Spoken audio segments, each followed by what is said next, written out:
Собачья радость. В Омске открылась первая площадка для выгула и дрессировки собак, построенная на деньги городского бюджета. Некоторое время назад проект, который разработал один из КТОСов авиагородка, был отправлен на конкурс в администрацию города и неожиданно получил поддержку чиновников. Собачьи упражнения на открытом воздухе увидела моя коллега Кристина Соколова. Маша и Кнопа примеряются к новым снарядам. Эта площадка для дрессировки собак появилась здесь совсем недавно. Но Кнопа с уверенностью преодолевает все препятствия. Собака уже знает команды «дай лапу», «лежать» и «сидеть». Уже скоро, говорит Маша, научит Кнопу команде «барьер». Ведь заниматься со своей любимицей девочка хочет каждый день. Нас все время гоняли со дворов, что их выгуливать нельзя. А тут хорошо, у них развлечения, лазилки всякие, для них это нравится им.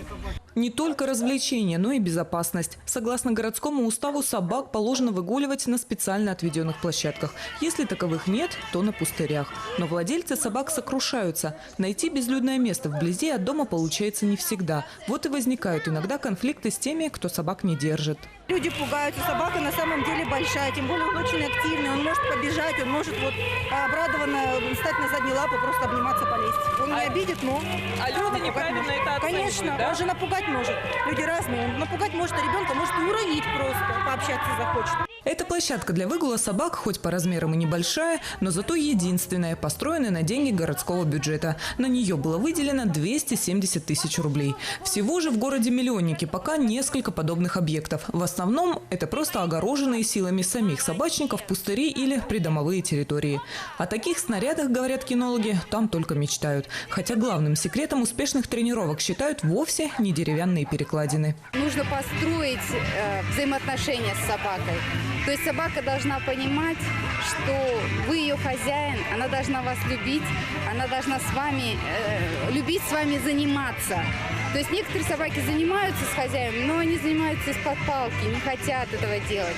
А есть собаки, которые только и ждут, что хозяин надо. Подобные площадки могут решить еще одну проблему. В городе может стать меньше брошенных собак. Руководитель приюта для бездомных животных Татьяна Дугина рассказывает, что время от времени люди отказываются от своих питомцев лишь потому, что те были слишком шумными, по мнению соседей. Многие люди отказываются от животных, потому что на них ругаются соседи. Гулять с собакой негде, отпустить негде.